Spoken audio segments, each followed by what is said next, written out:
Congratulations, you have IBS. Now, good luck trying to figure out the rest of your life by yourself.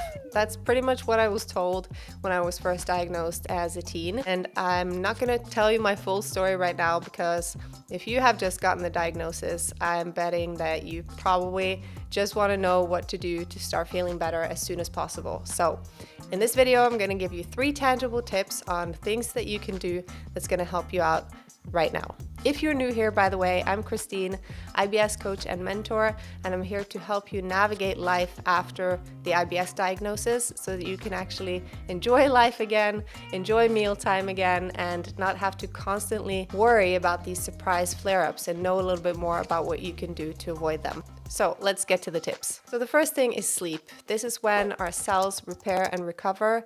It enhances immune function, boosts our immune system, detoxifies our brain. Sleep also regulates our hormones, metabolism, it reduces stress. And we all know that stress is a big trigger for IBS, so we really have to get enough sleep.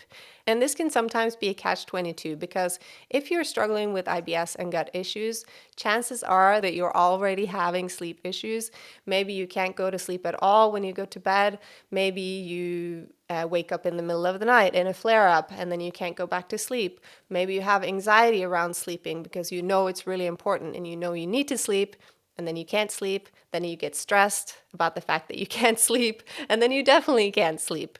So if this is relatable to you and you're not sure what to do about it, make sure to check out this video for some tips on why this might be happening and what you can do to change it. The second tip is to pay attention to your thought patterns throughout the day. And before you exit this video, I don't mean in a sense of like, oh, it's just IBS. Try not to think so much about it and you'll be fine, right? Because I don't know if you've been told that, but I definitely have, and it's mega triggering and super frustrating when someone says that to you because you can't think your way out of IBS. That's not a thing. So that's definitely not what I mean when I say this. But that said, you can think your way into an IBS attack. And here's what I mean when I say that. So imagine that you have an important work meeting coming up or a big event, like let's say it's your best friend's wedding. You have been looking forward to this for months, maybe years. You have your dress picked out, all your friends are going to be there. It has to be a good night. But it's been stressful leading up to the event, maybe a lot of planning, maybe less time for sleep and things like that. Maybe you've been having junk food and quick bites to eat instead of having healthy food. Although saying that, I know that healthy food can sometimes be more triggering for IBS than junk food, and this is a whole other video. So comment below if this is something that you have been confused about, that you want me to explain and talk about why this happens. Anyways, you're going to this event. It has to be good. You have a lot of pressure leaning on this one day. You're worried about the dress. It's a little tight. You don't want to have a bloated belly in front of everybody. Maybe you're worried about having to go to the toilet in the middle of the ceremony. You start freaking out. You start getting like short of breath, thoughts spiraling, imagining worst case scenarios of what could happen, and boom, you've sent yourself straight into an IBS attack. And why does this happen? Because the more you start to spin around in these stressful thoughts, the more tension and stress builds up. You get nervous, you send your body into the sympathetic nervous system, basically fight or flight.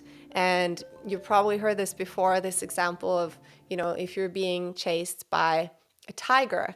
Basically, we need this ability to get away from real danger. If your brain thinks that you're in real danger, it's gonna, gather all the troops, make sure that you're spending your energy on exactly the one task that's needed in that moment, which is to get away from that danger, that tiger that's chasing you. And in that moment, your digestive system is not needed because it's not an essential task if it's like life or death in the moment. So this can trigger IBS flare-ups and all of the fun stuff that comes with that. So this is why it is possible to think your way into an IBS flare, but it's really hard to think your way out of that because you can tell yourself things like, oh, I'm safe, I'm not being chased by a tiger or whatever. But if your brain and your nervous system doesn't believe that, if your nervous system believes that you're in danger,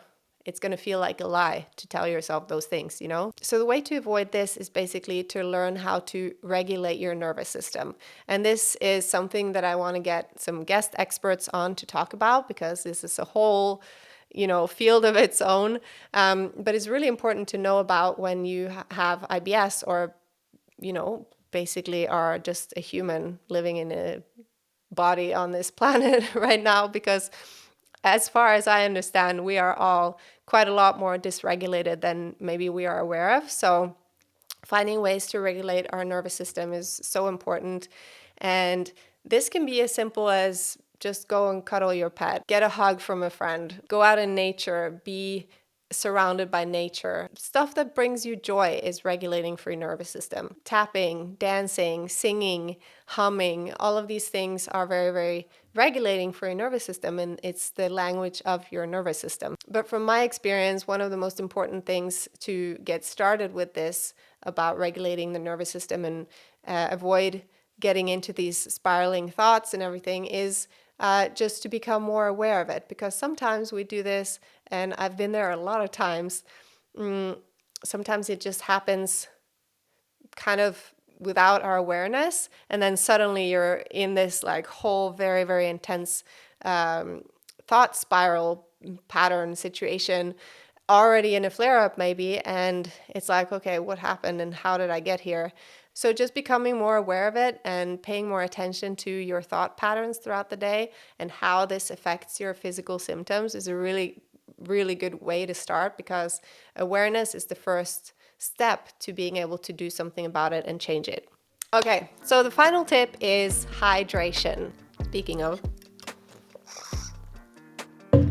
And I know that doctors and dietitians always love to ask how your poop looks, which is a totally valid question, but I also think that a really important question to ask is how your pee looks, because our pee is supposed to be clear and odorless. If it's really dark, orange, yellow, or it has a really strong smell, it could be that you're severely dehydrated. And this is a big issue if you have IBS, because your body loses a lot of water and electrolytes during an IBS attack, and also just from, you know, peeing and sweating and stuff like that throughout the day. And the recommended amount of water intake per day for women is 11.5 cups, which is about 2.7 liters, and a little bit more for men. So if you're having less than this, and you're also not having enough hydrating foods and things like that to add to it throughout the day, it could be that your dehydration is increasing your IBS symptoms. Plus, and this is something that I think a lot of people maybe are not aware of, because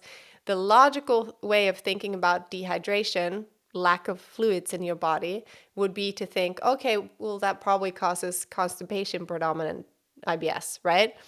But it's not the case. Well, it could be the case, could be causing constipation, but it could also be causing diarrhea. The reason for this is that if you have fewer fluids in your body than it needs for proper functioning, you could be lacking essential electrolytes like sodium and potassium, because these also leave the body when you pee or sweat, or especially during diarrhea attacks. So if there is an imbalance there, it could be that your body is not actually able to absorb the fluids that you take in and just flush it back out, which could also be resulting in diarrhea.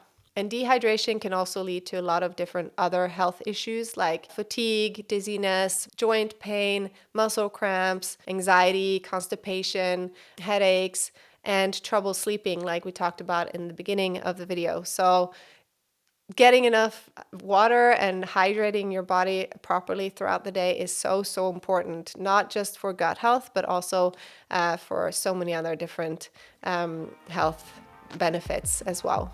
All right, that's it for this video. I hope this was helpful. Please subscribe if you like this, and let me know in the comments if there are specific topics or something that you're dealing with your gut issues that you want me to talk about next.